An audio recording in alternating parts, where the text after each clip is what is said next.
cette fonction, ce concept de manière générale et comprendre cette fonction de manière particulière ou contextualisée au cas de l'histoire militaire de la République démocratique du Congo. De manière générale, les chefs d'état-major des armées, c'est en fait le coordonnateur de l'équipe qui est de l'équipe de commandement. Donc en principe, il y a un commandant qui est donc conduit les opérations et la coordination de section est assurée par le chef d'état-major qui peut être général ou des armées pour de grandes armées comme en France ou comme chez nous. Ça, c'est de manière générale. Dans les contextes congolais, vous savez que chez nous, la fonction ou la charge de commandement des armées relève opérationnellement, pas symboliquement, n'est-ce pas, au commandant suprême. Dans notre chaîne, c'est lui qui est à la tête de la chaîne de mise en œuvre. Donc c'est lui qui conduit les opérations. Et pour la conduite des opérations, il est assisté dans la chaîne de mise en condition, c'est-à-dire de la préparation des hommes par le ministre de la Défense et dans la mise en œuvre des opérations sur le terrain par le chef d'état-major général. Donc il y a deux chaînes. Comment on est arrivé là-bas? C'est peut-être une option politique qui a ses avantages, mais beaucoup de désavantages. Mais c'est à l'époque du maréchal Mobutu. Le maréchal Mobutu était le premier chef d'état-major général de l'armée. Parce que à ce moment-là, en 1960, lorsqu'il y a mutinerie, c'est Victor Lundula qui est le commandant en chef, CNC, comme on l'appelait, CNC, dans le commandant en chef. Il est désigné par Lumumba et Lumumba, qui était en même temps aussi ministre de la Défense, désigne Mobutu comme chef d'état-major de l'armée. Il était aussi premier ministre, Lumumba. Oui. Donc Mobutu était d'abord numéro 2. Après la crise et l'éviction de Lundula, qui est révoquée pour ses liens avec Lumumba, lorsque Lumumba est arrêté le 11 juillet 1960, Lundula est destitué et Lundula va devenir le commandant de forces qui sont à Stanleyville, à Kisangani. Et à partir de ce moment-là, Mobutu prend le rôle de commandant en chef. Et il commence à désigner lui-même ses chefs d'état-major. On verra les Nkouloufa, le Malila et les autres. Donc, voilà l'origine. Et ça va évoluer jusqu'en 65. Et à partir de ce moment-là, Mobutu va lui-même être commandant en chef et chef d'état-major. Mais lorsqu'il prend le pouvoir en 1965, il désigne le premier CNC commandant en chef, le général Bobozo, Louis de Gozac. Donc là, on commence maintenant avec le chef d'état-major. Oui.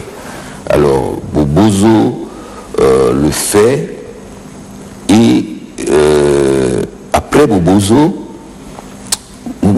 après qu'il va désigner le général Bumba Mwaso Djogi.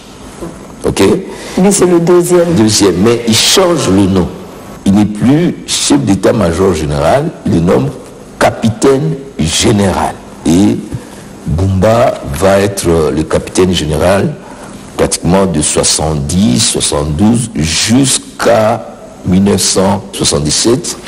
Après le débâcle, n'est-ce pas, de la première guerre du Chaba. Du Chaba. Alors, À partir de ce moment-là, Mobutu ne veut plus de capitaine général, ne veut plus de chef d'état-major, il désigne un coordonnateur. Donc là, c'est l'évolution de la fonction d'un chef d'état-major sous Mobutu. Voilà, il devient coordonnateur et il nomme comme premier coordonnateur Babia Nzogbi Malobia. Donc nous sommes au troisième. Voilà. Après, il revient plus ou moins à la fonction de chef d'état-major général. Il va faire du général Singa, qui était pendant la guerre gouverneur de la province du Chaba, gouverneur militaire. Il va remonter pour faire de lui son chef d'état-major général. À ne pas confondre avec le Singa Uju. Singa, c'est Singa, non pas Singa Uju, c'est les civils. Voilà. Lui, c'est Singa Boyenge Moussambaye, à Légendre. Ok, voilà. C'est bon. Après le général Singa, on va avoir le général Iluki Mongaoundou, Sébastien, qui va remplacer, n'est-ce pas, le général Singa. Après Iluki, ce sera Lomponda. L'amiral Lomponda Wabutinde. Après Lomponda, avec 90, nous avons alors Mazembe Ma Ebanga. Ok. Après Mazembe Ma Ebanga, Mayele qui va revenir. Et puis après, nous avons encore Iluki qui revient. Ok. Donc Mayele est revenu 2 fois, également pour Iluki. Voilà, Iluki revient à 93, 96. Et ça, c'est le début de la guerre de l'AFDEL, avec la prise de toutes les villes et à l'absence de Mobutu. Dès que Mobutu revient pour préparer la contre-offensive, il désigne encore le général Mayele Lieko Bokungu. En 97, l'AFDEL entre les 17 mains, les 16 mains, Jean Mayele meurt, assassiné au camp Tchachi. Et à ce moment-là, on termine avec les phases. Donc le dernier chef d'état-major général des phases, forces armées aéroises, c'est le général Mayele, qui cumulait d'ailleurs cette fonction avec la fonction du ministre de la Défense. Donc il était chef d'état-major et également ministre de la Défense. Du général Likoulia. Likoulia, oui. Alors, l'AFDEL vient et on a une incongruité historique. Les gens commencent, on peut parler un peu du FAC. Voilà. Mais ce FAC a comme premier, comme chef d'état-major général, un Rwandais. Ah bon? Oui, James Kabarebe. C'est la première fois dans l'histoire où un chef d'état-major d'un pays va être à la fois chef d'état-major d'un autre pays pour diriger. James Kabarebe. Donc un étranger, un chef d'état-major étranger qui dirige dans un autre pays. Pour vous dire l'incongruité AFDEL. Donc on ne l'appelle même pas Kabarebe, on l'appelle James Kabarebe. Pour faire un peu congolais. Pour faire un peu congolais, Kabaré. Voilà. Oui. Et lui va aller jusqu'à 98, lorsque Mouzé finalement se décide de se séparer de Rwandais qui l'ont accompagné. Kabaré part à Kigali et c'est là où ils vont monter la deuxième rébellion qui va plus s'appeler AFDEL, qui va appeler RCD. Et ils attaquent simultanément le raid de Kitona et ils attaquent aussi à partir de Goma, Bukavu. Lorsque Mouzé se sépare de Kabarebe en 98, il nomme d'abord Célestin Kifwa. Oui, ouais. Célestin Kifwa. Cette fois qui était avec son père. C'était le général. Oui, le général Kifwa qui était avec eux dans le maquis. Du PRP du côté de Wimbidira et autres. Et lui, là, ne dure pas. Il est remplacé en 1998 par Sylvestre Luecha. Oui. Le général Luecha. Oui, Luecha apparaît à ce moment-là et ce n'est plus Mouzette assassiné, c'est Joseph Kabila qui devient président de la République. Et il va rapidement, il va laisser d'abord Luecha à un certain moment, puis finalement il va nommer l'amiral Baudouin Liwanga Matanya Munyobo. Ok, qui fut aussi gouverneur à un moment donné. Oui, il a été gouverneur du Bas-Congo avant la chute du régime Mobutu, mais qui est un ancien chef d'état-major de la force navale sous Mobutu. Donc, l'amiral Liwanga va être avec le président Joseph Kabila de 2001 jusqu'en 2004. Après, en 2004, l'amiral Liwanga est remplacé par le général Kisepia Sungilanga Filemon. C'est noté, oui. Voilà. Le général Kisepia. Kisepia. Après le général Kisepia, en 2007, jusqu'en 2008, ce sera le lieutenant général Dieudonné Kayembe Mbandakulu. Ok. Après le général Kayembe, on va avoir le général Didier Etumba Longila. Celui-là va faire presque 10 ans. Voilà. Au moins, lui, il a beaucoup géré. Il a beaucoup dirigé l'armée. Il est jusqu'au grade de général d'armée, c'est-à-dire 4 étoiles. Donc, il avait 4 étoiles, le général Etumba. Didier Etumba. Didier Etumba Longila. Très bien. Voilà. Et après 10 ans, le président Joseph Kabila va désigner le général Célestin Mbalamusense, qui était à la fois chef d'état-major général, chef de la maison militaire et même responsable du corps logistique. Bon, il a cumulé plusieurs fonctions. Cumulé fonctions pendant plus ou moins 4 ans, jusqu'en 2022. Et le président Félix Tshisekedi, qui arrive au pouvoir en 2019, le confirme comme chef d'état-major général. Et ce n'est que 3 ans après, en 2022, qu'on va mettre on va nommer le général Christian Chiwewe Songisha. Ok, le général Chiwewe. Donc là, sous le régime du président Félix Tshisekedi, il y a déjà 2 chefs d'état-major. Oui. Donc on a Mbalamusense et Chiwewe.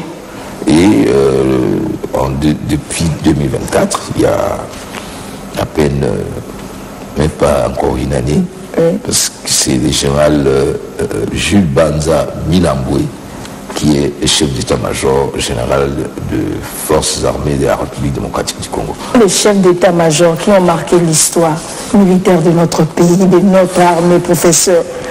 Bon, d'abord, pour marquer l'histoire, il faut avoir la possibilité contextuelle de marquer l'histoire. L'articulation de la nouvelle armée, ce n'est plus le chef d'état-major qui a la conduite des opérations. Les opérations sont conduites par les commandants suprêmes. C'est lui qui est le vrai chef des armées. Donc, le chef d'état-major général n'est que dans la mise en œuvre de la pensée du chef d'état-major, du commandant suprême. Mais maintenant, quel est le rôle stratégique que joue le chef d'état-major? Le chef d'état-major préside d'abord le haut commandement, mais c'est toujours sous l'instruction du commandant suprême. Ah bon. C'est une fonction difficile, parce que tu es obligé d'être aux ordres du commandant suprême, et en même temps, tu dois suivre les opérations au nom du commandant suprême. C'est comme ça qu'il y a parfois des flottements. Une tâche très difficile. Mais il y a le commandant en chef, qui à l'époque, d'abord Mobutu lui-même, comme chef d'état-major, et puis commandant en chef, c'est lui qui a marqué le plus l'armée.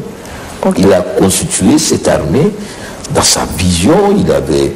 Alors, après lui, il faut parler aussi du général Bobozo. Vous connaissez beaucoup d'histoires sur le général Bobozo, quand il disait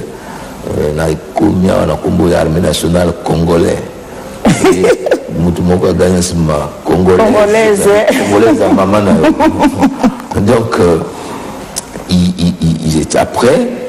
Le général Bumba Mouasso-Djogui a été un de chef d'état-major, capitaine général, qui a marqué de son empreinte. Parce que d'abord, c'est parmi les premiers commandos que les Belges ont formés à Matadi.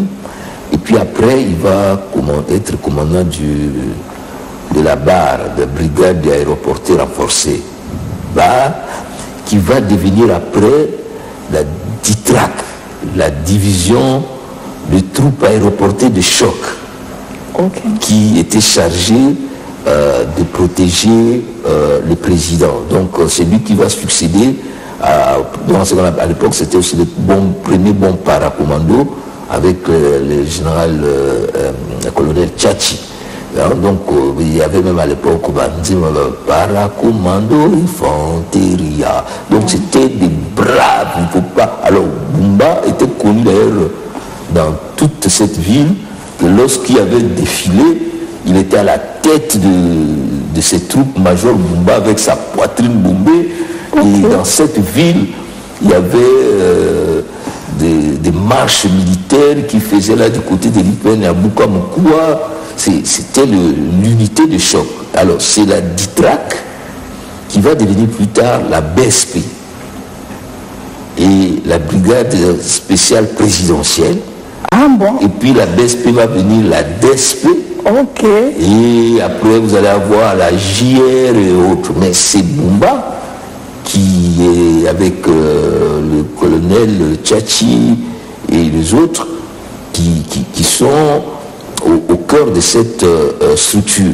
Et c'est Bumba qui va être à la base des recrutements et de la formation des officiers tels que les Luki, les Manzembe, je crois aussi un peu, et puis tous ces jeunes, les Maïele, les Bouzamabé, c'est lui qui les a formés. Formidable, franchement. Voilà. Donc je crois que Bumba a été un des chefs d'état-major qui aura marqué cette armée.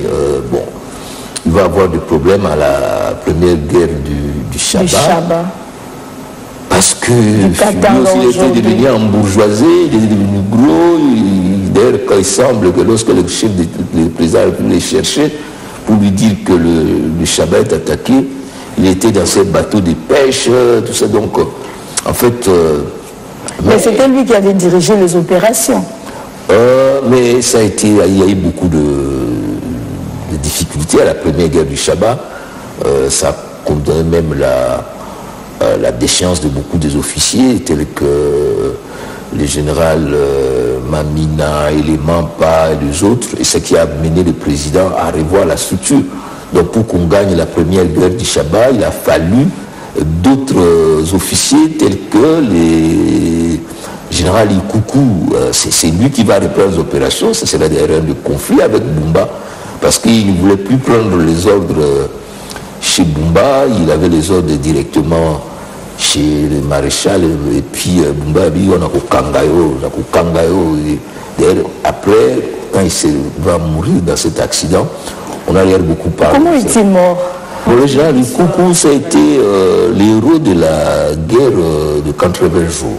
Okay. Vous savez, nous avons été attaqués par les troupes venues d'Angola, et c'est très rapidement, ces gens ont occupé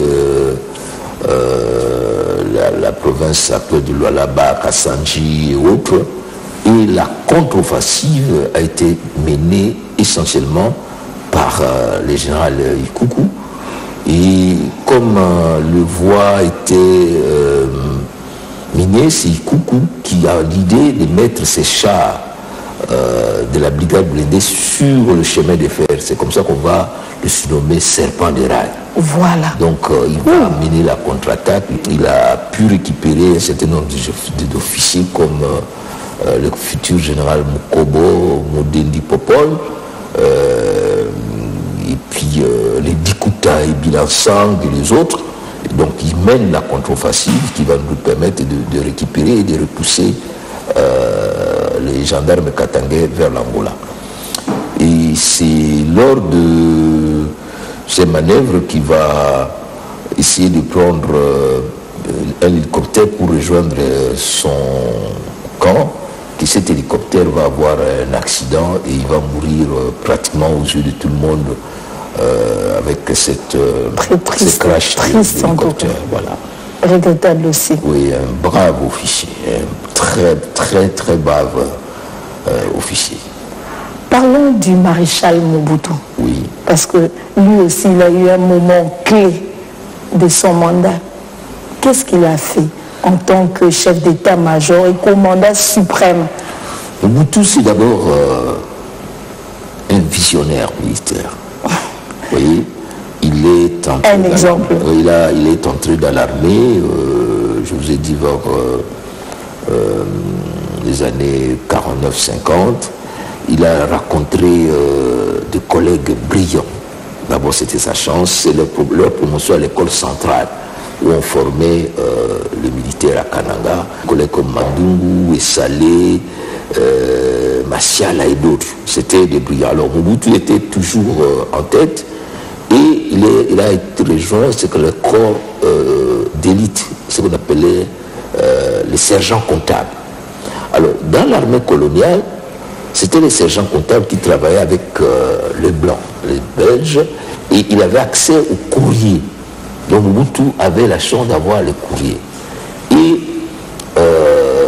comme il aimait beaucoup écrire, il écrivait déjà à cette époque-là dans la revue Avenir, mais sous le pseudonyme des bandits.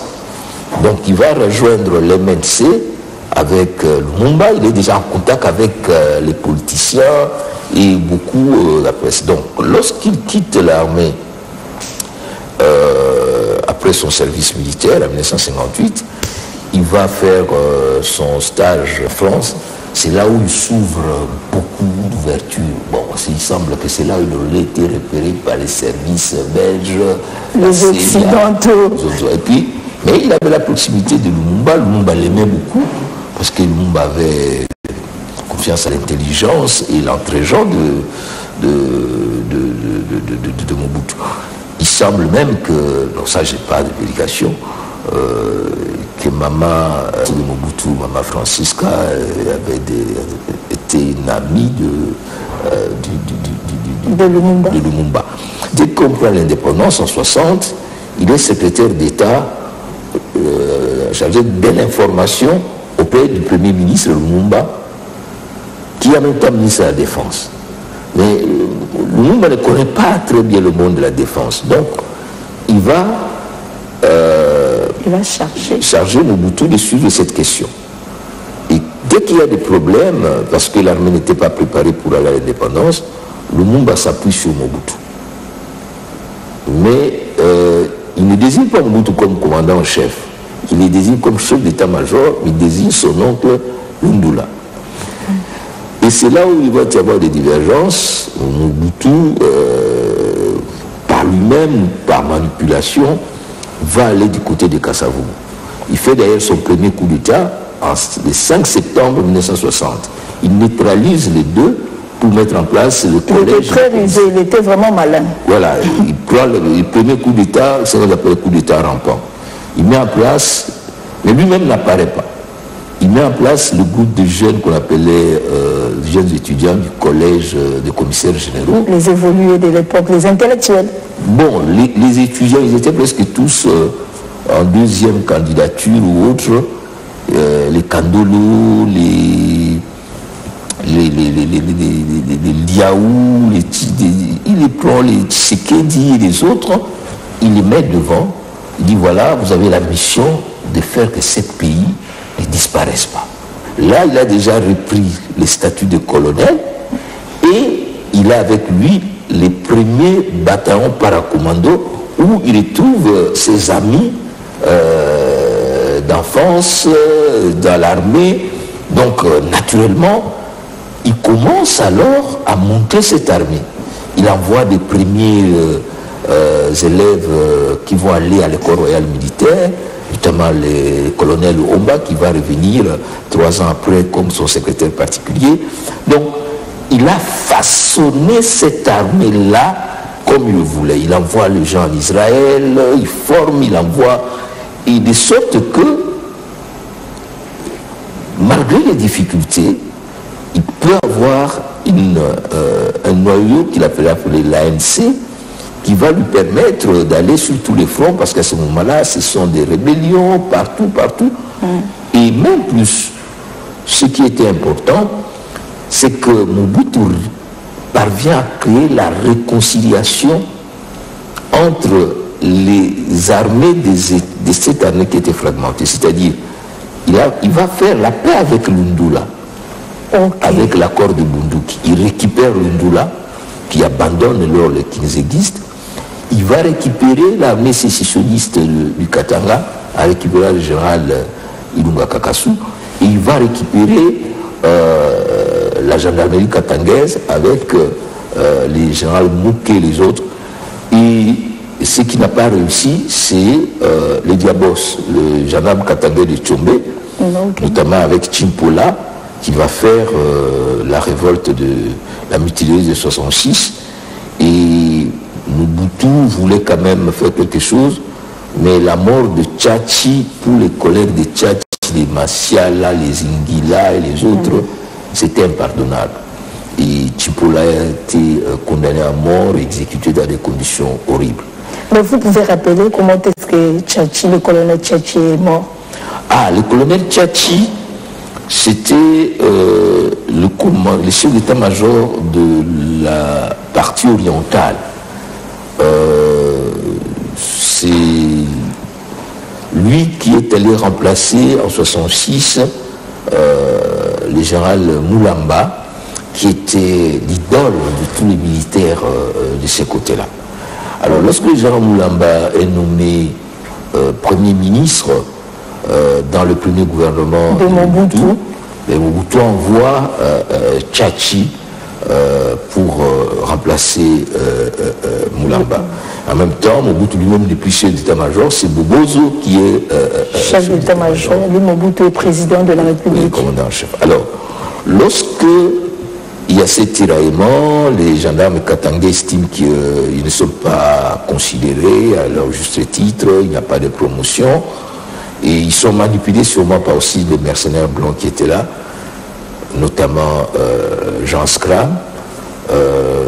La mutinerie éclate, Chimpola est du côté de la rive droite, et Tchatchi vient, et Tchatchi est venu en somme pour négocier. Et ils se sont donné rendez-vous à un hôtel qui s'appelle un hôtel de chute. Et c'est là où Tchatchi part pour rencontrer Diabos, comme on l'appelait les gendarmes katangais, que Tchombe a fait venir pour nous aider à maîtriser la rébellion. Mais comme Tchombe était victime d'un coup d'État, il y avait donc des frustrations. Ces gendarmes katangais n'avaient pas confiance à Mobutu. Et ils ont commencé à faire des tracts. Non, il faudra que le caporal Mobutu quitte la présidence. Donc eux, ils appelaient caporal. Oui, c'était c'est comme ça que pour embêter Mobutu, on l'appelait caporal. Parce que, alors, Tchatchi est parti là-bas. Alors, Tchatchi est mort atrocement.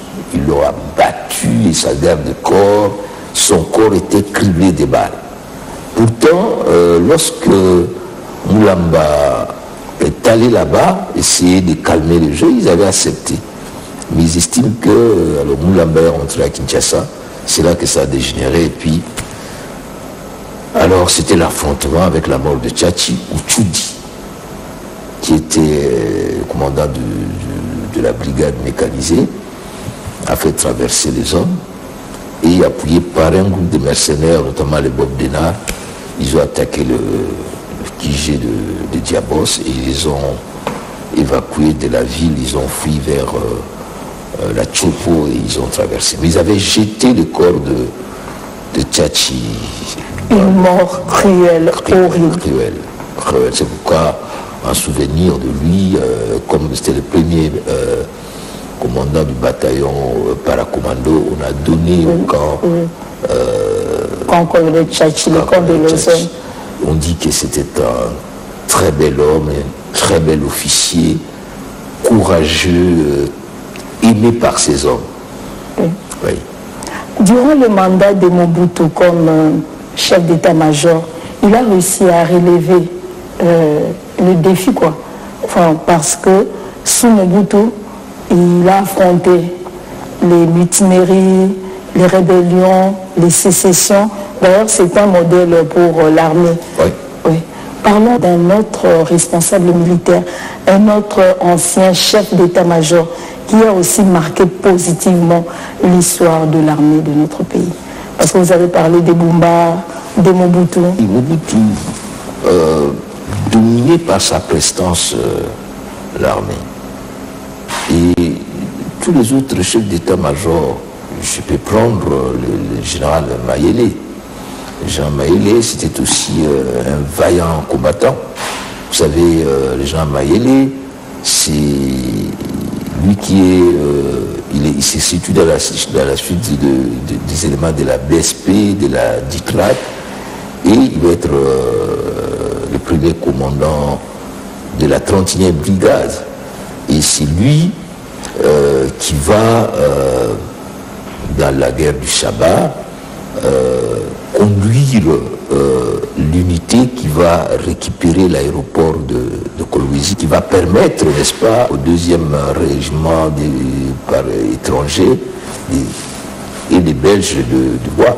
Donc il y avait 3 compagnies, la compagnie de lieutenant Mossala, la compagnie de lieutenant Tembele et la compagnie de lieutenant Mokonzi. Ce sont eux qui ont sauté sur Kolwezi, et dès qu'ils ont pris l'aéroport, l'élément du sol avec lui-même le général Mayele est remonté pour accueillir les présidents de la République à bord d'un C-130 qui était conduit par le colonel Lota, le futur Kikunda Umbala. Donc vous voyez, le commandant en chef, le président de la République qui atterrit en tenue de combat après la prise de l'aéroport. C'était formidable. Donc, et qui l'accueille au pied de l'avion, c'est le commandant de la 31e brigade, le major Mayele, qu'on avait appelé alors le Tigre. Il peut avoir le nom du Tigre. Ok, voilà. On a appelé le nom du Tigre, voilà. C'était son surnom. Bon, tout le monde disait qu'Azar Moukou à Moko. Quand il vous envoie, vous refusez, ce sont des coups. Donc il a lié courage militaire et l'intelligence, parce que Mobutu l'a envoyé faire aussi des formations. C'est comme ça qu'il a fait l'école de guerre à Paris. Donc ça, celui-là, c'est aussi un grand officier que nous avons connu. Un modèle aussi pour l'armée. Voilà, pour nous, surtout le jeune qui n'aimait pas être à côté des tigres. Mais on l'a traité de traître. Bon, il n'y a jamais eu le procès de la mort de Mayele. Ce qui est sûr, ça moi j'ai laissé, moi-même je ne dirais peut-être pas, c'est que le général avait voulu d'abord combattre. La contre-offensive qu'il est allé, lui, chef d'état-major, ministre de défense, il est allé mettre son quartier général à Kisangani. Et ça, personne d'autre m'a raconté. Mais il essaie de ressouder une armée qui est totalement déglinguée.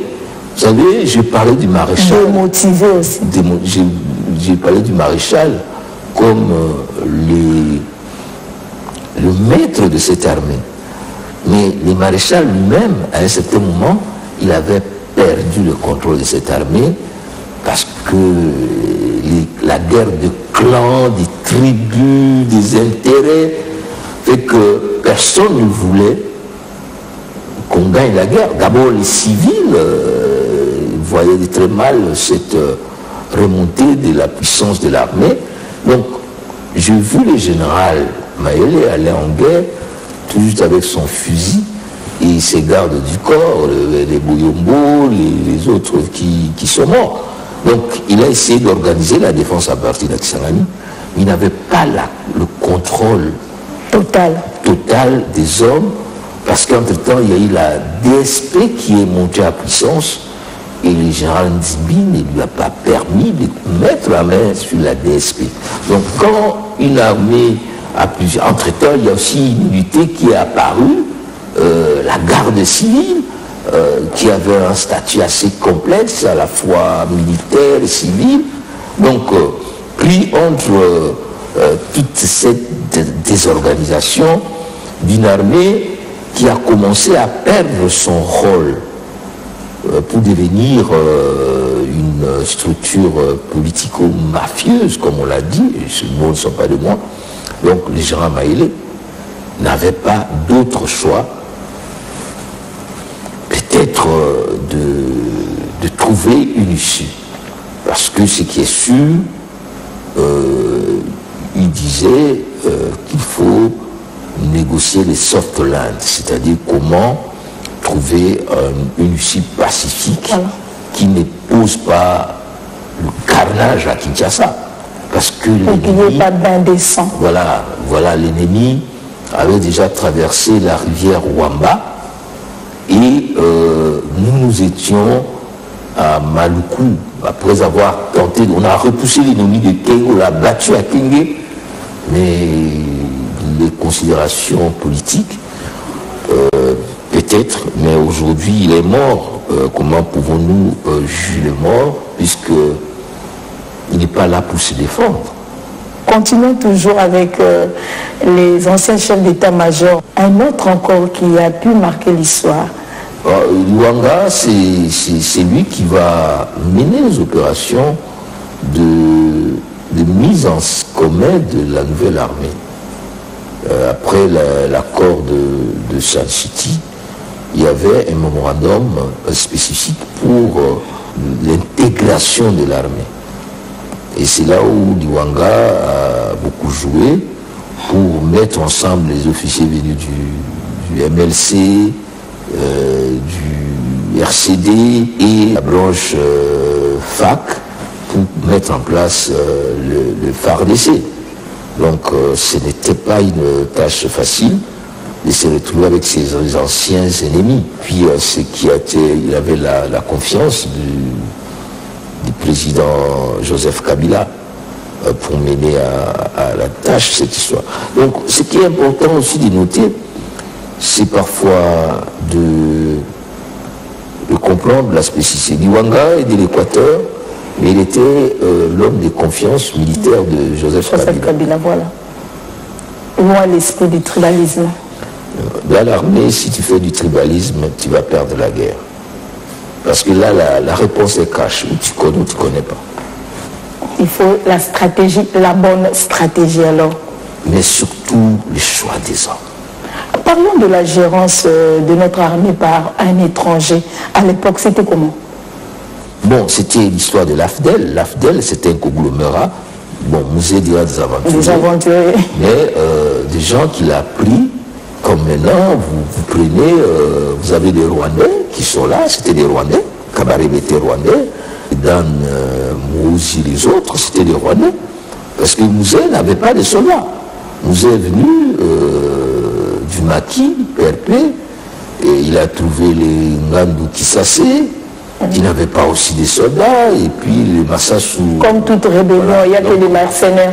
Voilà, ils sont arrivés, mis en place par Kagame et Museveni, comme aujourd'hui, et ils leur ont donné les éléments de l'armée rwandaise. Ils vont commencer à recruter maintenant les Kadougos en cours de route. Mais les opérations militaires jusqu'à la ville de Kinshasa, c'est les Mourokor et les autres qui c'était des militaires rwandais. C'est les militaires rwandais. Maintenant, lorsqu'ils arrivent, c'est l'armée rwandaise qui contrôle l'armée congolaise. Et à un certain moment, Mouzé va commencer à vouloir récupérer la situation. Étienne, lorsqu'il est allé voir Mouzé, quand Mouzé est arrivé, il a dit, mais mon frère est pris en otage par les étrangers. Il a demandé à Mouzé, demande-leur la facture, on le paye et puis part. Mais en retour, on arrête Etienne Tshisekedi, qu'il est renvoyé encore à Mupompa comme sous l'époque Mobutu. Okay. Il y a les Olengankoy et les Zaïdi Ngoma qui sont envoyés à Boulouo et les autres. Donc la répression continue et cette répression est faite par les éléments de l'armée rwandaise et ougandais et autres. Mais Mouzé finalement va trouver qu'il était étouffé parce que ces gens-là commençaient à vouloir lui faire un coup d'État et autres. Et c'est à cela la mutinerie. Il va demander aux Rwandais de rentrer chez eux et puis tout ce qui est arrivé, ils sont rentrés, ils sont allés récupérer un groupe d'officiers, la 5e brigade mécanisée qui était à Goma, avec lequel ils vont construire le premier noyau avec les Sylvain Bouki, avec les généraux Décané, les autres, pour venir attaquer Kinshasa. Avec même les raids inimaginables, avec un avion civil qui amène les militaires Tona, ils prennent quelques éléments de l'armée congolaise qui étaient pratiquement dans un camp de concentration.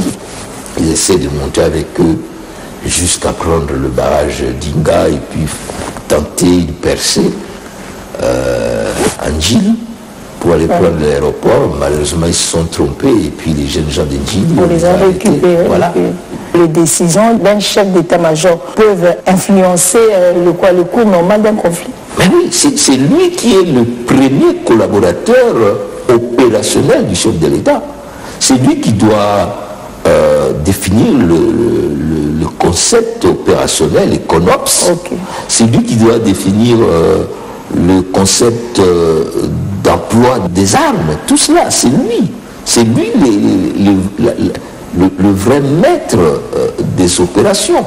Et il a avec lui le commandant des zones de défense et le commandant des secteurs ou des axes. C'est lui qui conduit la guerre au nom et pour le compte du commandant suprême. C'est lui qui rencontre le commandant suprême.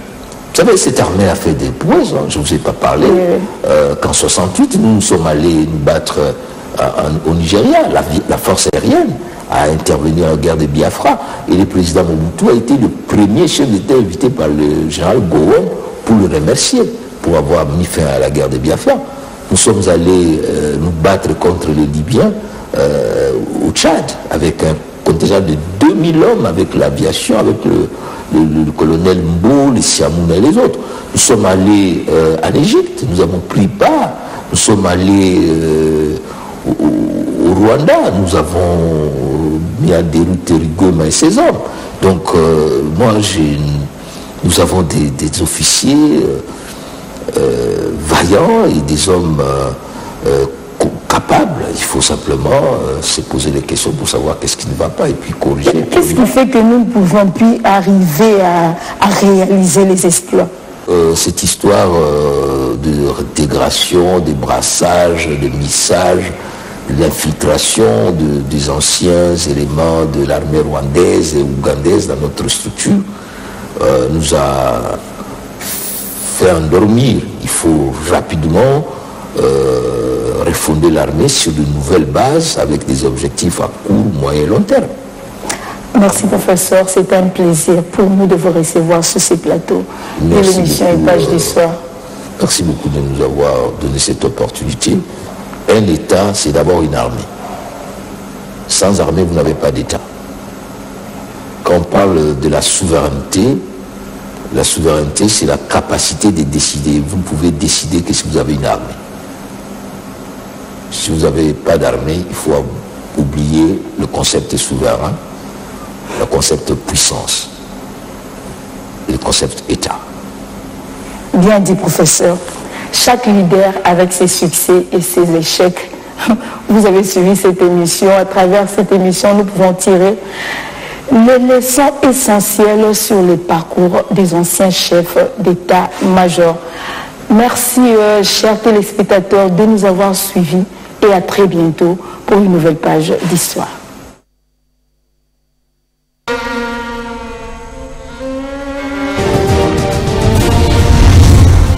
Congo Avenir. Mboka ya Bakongo.